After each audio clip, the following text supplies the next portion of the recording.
귀족들이 다닐 것 같은 화려한 외관의 학교. 한음 국제중학교에 설경구를 닮은 학부모 강호창이 들어섭니다.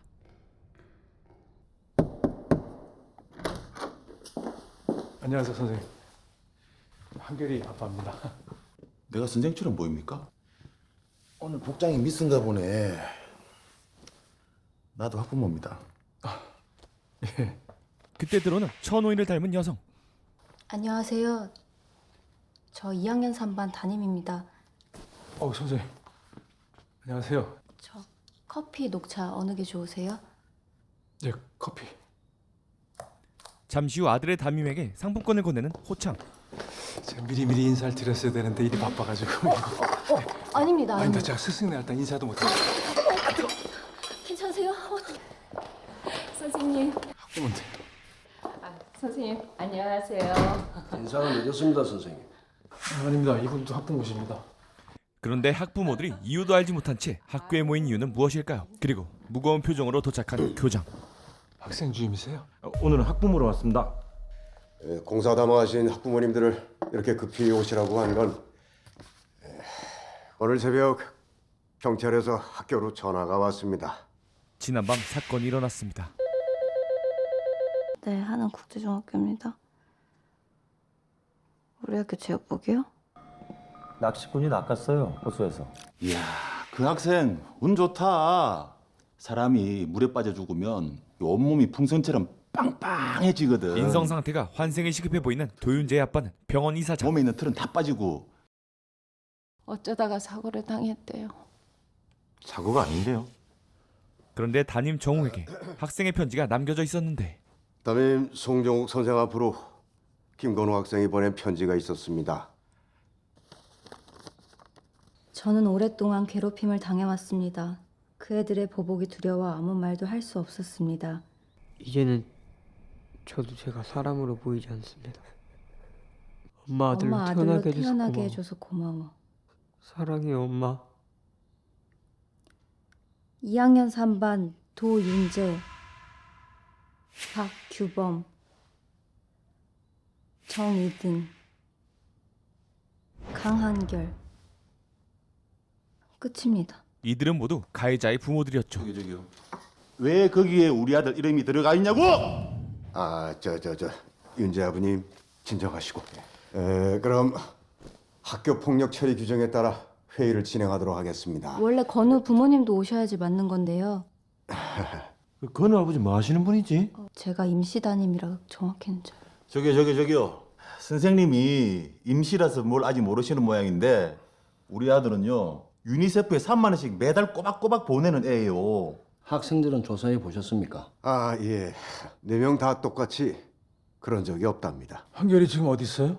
가해 학생들은 모두 지금 토론실에서 대기 중입니다. 그런 법이 어디 있습니까? 우리 애들만 안 보이면 다른 학생들이 뭐라고 생각하겠어요? 제대로 알아보기도 전에 범죄자 낙인 찍는 거잖아요. 수업 보장권이라는 게 있는데 법대로 하셔야죠. 아니 왜 죄 없는 애들을 감금을 시킵니까? 감금이 아니라 그냥 토론실에 있습니다. 그게 그거지. 그들은 곧 편지에 날된 이름 순서를 주목하는데 도윤재, 박규범, 정일은, 강한결. 가나다 순이 아니네. 전직 경찰청장 출신인 박규범의 할아버지. 그 한결이가 룸메이트라고 제일 끝에 써줬나? 우리 애랑 같은 방이라고요? 그 사실 뭐 이런 말씀드리기 좀 그런데 그 우리 애들 담임 송종욱이가 기간제 교사거든요. 이거 학교 책임이 크네. 그런데 왜 괴롭힘을 당했다니 뭐니 그런 헛소리를 해? 걔 이름 뭡니까? 걔 그 죽은 애 걔. 걔 그 무슨 문제 아니에요? 김건우. 죽은이 아닙니다. 의식불명 상태라고 있지. 아 사실 여 얘기도 좀 그런데 그 건우가 사회 배려 대상자로 들어온 친구거든요. 그 사회자 부모님들이 뭐랄까 이게 다소 비이성적으로 좀 기대치가 높으세요. 예. 그러니까 그 과도한 그 부담감이 좀 큰 영향을 주지 않았나. 결국 변호사인 한결 아빠 호창은 상황을 정리하는데 자, 그럼 우리 이렇게 하시죠. 건우가 깰 때까지 편지는 비공개라고 교장 선생님이 보관하시는 걸로. 우리 담임이 너무 어리고 또 책임감도 좀 부족하다고 하셔서. 결국 교장은 피해 학생의 편지를 숨기는데 송 선생. 건우가 저한테 준 건데 제가 잘 갖고 있겠습니다. 읽으세요. 교직원은 학생으로부터 어떠한 물건도 받을 수 없다. 부득이한 사정으로 이를 수수했을 경우 학교장에게 알리고 처분에 따른다. 한편 아들과 대화를 시도하려는 강호창. 건우랑 같은 방이라며. 사고 난 얘기 들었어? 아무 일 없었지? 그래. 넌 아무 말도 하지 마.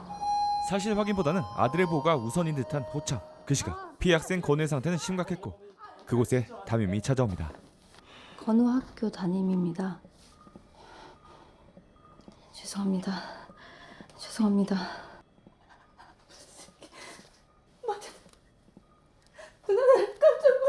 건우와 엄마를 만난 담임 정욱은 경찰에 반응해서 사건이 제대로 조사되지 않고 있음을 깨닫게 되고 이경사님 잠깐만요.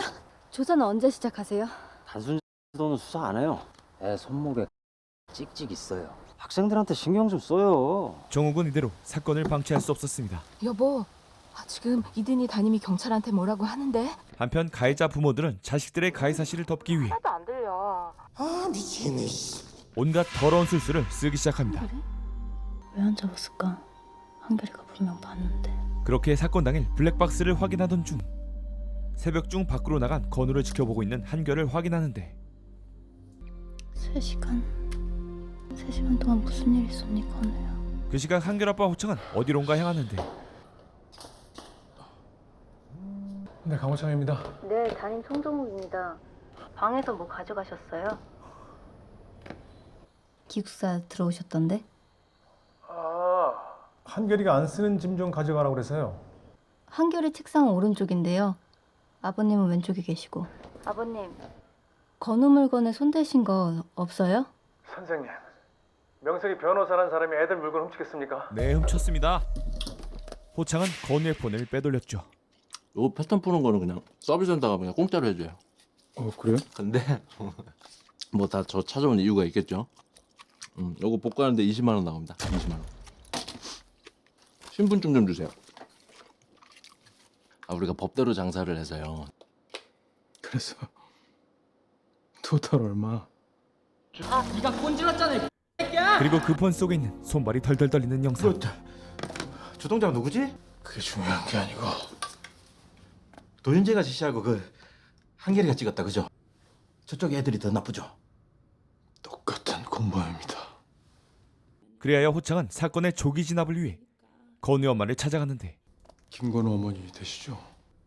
예, 그 한음 국제중 학부모회에서 왔습니다. 자신을 가해자의 부모가 아닌 학부모에서 지원 나온 것처럼 소개하는 호창. 아들이 학교 폭력의 피해자인 것도 전달받지 못한 건우의 엄마. 그리고 다른 애들 부모는 뭐 하는 사람이래? 싸가지 병원 이사장이랑 손자 키우는 은퇴한 짭새. 또 하나는 변호사인데. 호창 외의 다른 부모들 역시 자신이 할 수 있는 모든 방법을 동원해 자녀들의 죄 증거를 지우고 있었는데 지금 날 협박하시는 겁니까? 근데 애들 급식비로 이만한 펜션 지으신 거 다른 사람들이 이해할 수 있을까요? 근데 저기 건우 편지만 주시면 그 10원 한 장 안 틀리게 서류 딱 정리해 놓겠습니다. 제가 또 수학 아닙니까? 한편 호창이 빼돌린 폰에 남주호라는 사람에게 전화가 오고 가까운 사이로 보이는 문자 내용. 누구냐 너? 그리고 아직까지도 건우의 상황을 그저 사고로 생각하고 있던 건우의 어머니. 아들, 무슨 꿈꿔? 학교 측은 아직도 어머니에게 진실을 설명해주지 않은 것. 학교 친구 부모님들이 이렇게 도와주시네. 감사하게도. 홀로 어렵게 아이를 키우고 있던 건우 어머니는 그렇게 힘없이 아들의 생명이 꺼져가는 것을 지켜보고 있을 수밖에 없었는데 심지어 이 병원은 편지에 남겨져 있던 가해자 도윤재의 아빠가 이사장으로 있는 병원이었죠. 죽은 듯이 조용히 살자. 한편 정욱이 건우의 집을 찾았을 때 건우 어머니! 누군가 건우의 집을 침입한 것을 발견합니다. 야, 거기서! 김건우가 지원호랑 베프라던데. 아닌데요. 아저씨가 변호사잖아. 건우한테 무슨 일이 있었는지 알아야지 건우를 도와주지. 그때 뭐 본 거 없어? 건우가 잠깐 바람 쐬러 올라왔다길래 찜찜한데 그냥 넘어갔어요. 그렇게 건우가 죽게 되면 사건이 중범죄로 전환되는 상황이기에 오직 자기 자식의 면피를 위해 어떻게든 건우를 살려내려는 도지열. 숨쉬어. 숨쉬어. 숨 좀 쉬어 이 새끼야. 결국 고비를 넘지 못하고 사망한 건우. 이제 건우가 남긴 편지는 유서로 전환되고 유서를 없앤 이들은 증거를 훼손한 범죄자가 되는 것이죠. 그렇게 한 배를 탄 가해 학생 부모들로 인해 영문도 모른 채 아이를 잃어야 했던 건우 어머니 앞에 정욱이 무릎을 꿇습니다. 내가 죽였어요. 우리 건우는 그 학교 가기 싫다고 그랬는데 돈 많이 들면 엄마 힘들다고 그 학교 안 가겠다고 그랬는데 내가 가라고 그랬어요. 모든 일에 대해 아이를 그 학교로 억지로 보낸 자신의 탓으로 알고 있는 건우 어머니. 아니에요, 어머니. 어머니 잘못 아니에요. 건우가 어머니께 미안하답니다. 사랑한다고 전해달라. 그 말을 어떻게 들으신 거예요? 저한테 편지를 보냈어요. 우리 건우가 편지를 거기에 건우 괴롭힌 학생들 이름이 적혀 있었습니다. 한편 반성보다는 건우의 죽음에 대해서 합리화 중인 학부모들. 이런 말은 좀 그렇지만 사실 식물인간으로 사는 것보다는 깨끗하게 하는 게 나을 수도 있지. 애가 죽어서 편해진 것도 사실 아닙니까? 그렇게 경찰서를 찾아간 건우 어머니. 어머니. 그 편지에 우리 아들 괴롭힌 놈들이 써있대. 좀 잡아주세요. 하지만 건우의 사망과 엄마의 대응이 시작됨에 따라 다음 수작을 준비 중인 가해자 부모들.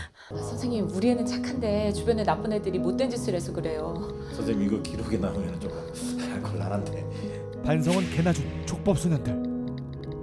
죽은 애 엄마가 사건 접수를 해버려서 걸리적거리긴 한데 제가 타이밍 봐서 마무리 짓겠습니다.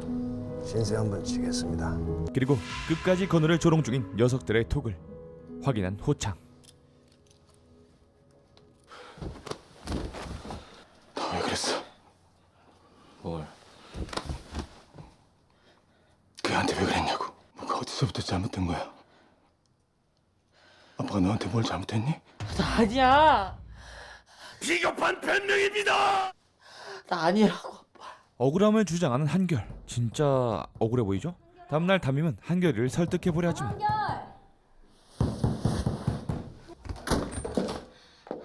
건우는 네 친한 친구였잖아.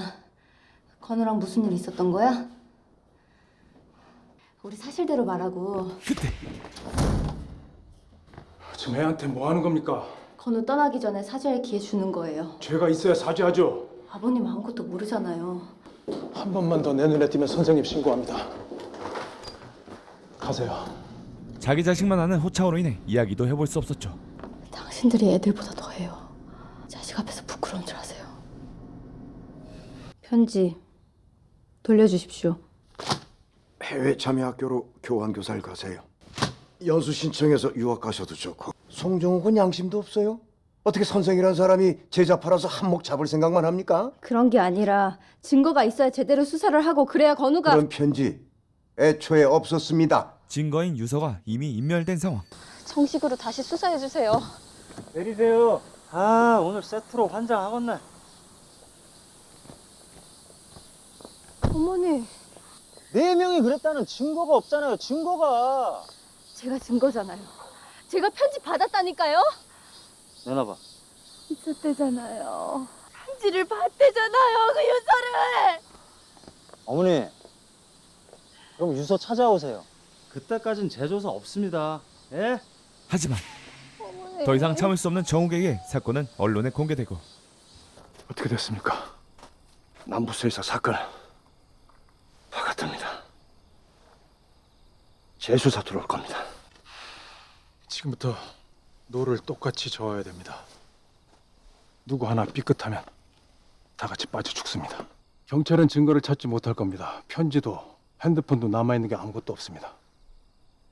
우리만 입을 맞추면 됩니다. 점점 더 악마가 되는 부모들의 이야기는 어디로 흘러갈지. 누군가 잘못했겠지. 하지만 내 아들은 절대 아니야. 자식이 괴물이 되면 부모는 악마가 된다. 네 부모 얼굴이 보고 싶다. 구멍의 TMI, 디스무비, 인포메이션. 네 부모 얼굴이 보고 싶다는 시작부터 끝까지 우회성이 가득했던 영화였습니다. 주인공을 맡은 설경구 배우는 보통 선한 역을 많이 맡는 배우 클리셰를 갖고 있습니다. 그런데 이 작품에서 학폭 가해자의 부모인 상황에서 고정관념적인 주인공의 역할과는 다른 나쁜 놈들의 부모이면서 반성하지 않고 주도적으로 자식의 범죄 은폐를 위해 학부모들을 지휘하는 악인으로 표현되는 주인공이라는 것에 시작이 새로웠습니다. 물론 내용은 건우가 죽게 되는 것과 함께 학부모들의 위기는 급물살을 타게 되는데 엇나간 자식 사랑이 아니 뭐 주인공이 저래 라는 깊은 빡침과 함께 엄청난 이야기의 변화가 중후반에 발생하며 저로서는 생각지도 못한 결말을 맞이하게 됩니다. 내용상 정말 화나는 이야기이긴 합니다만 클리셰에 지친 여러분들에게 그런 부분에 새로움을 줄 수 있는 파워풀한 감정 혼동 컨트롤 능력이 있는 영화였다고 생각됩니다. 영상의 높은 수위. 제 영상은 영화사가 제공한 하이라이트본을 재가공한 영상으로 실제 영상보다 훨씬 순한 맛임을 알려드립니다. 영화에서 묘사되는 폭력씬은 생각보다 더 자극적이며 이 영화가 전달해주는 감정을 더 강렬하게 전달시켜줍니다. 미쳐버린 제목. 인상적인 제목이 마치 패드립 같다는 느낌도 있었는데 네 부모 얼굴이 보고 싶다는 화제의 연극을 재해석해 탄생한 영화로 연극과 영화 모두 동명의 제목으로 영화적 각색이 더해지는 과정에서 제목을 바꾸자는 의견도 있었지만 네 부모 얼굴이 보고 싶다를 그대로 사용한 이유에 대해 김지훈 감독은 제목이 담고 있는 함의에서 분노가 느껴지는 것 같다. 이 작품 속 이야기를 통해 느끼는 가해자를 향한 분노의 정점은 그들에게 책임을 물어 응징하는 것보다 그 얼굴 한번 보고 싶다라는 마음일 것 같다 라고 전했습니다. 배우들의 제목 반응. 설경구, 천우희, 고창석 배우 또한 네 부모 얼굴이 보고 싶다라는 제목에서 낯설고 강렬했고 시나리오를 읽어보니 더 강렬했다. 제목을 듣자마자 정말 직설적이라는 생각과 도대체 어떤 이야기길래 이런 문장으로 제목이. 죄송합니다. 고창석 배우는 성대모사 안 하겠습니다. 내용을 알기 전 제목만 보고 정말 독특해 장르를 오해했었다. 내용을 알고 나니 정말 강렬한 제목이다 라는 반응을 보였다고 합니다. 한 줄 평입니다. 부모라면 생각해봐야 할 문제, 자식의 죄를 어떻게 대할 것인가에 대한 통찰이 담긴 작품이었습니다. 다양한 생각할 여지와 질문을 남겨 4월 27일 극장 대개봉하는 네 부모 얼굴이 보고 싶다의 소개 리뷰를 마치겠습니다. 감사합니다. 고몽이었습니다.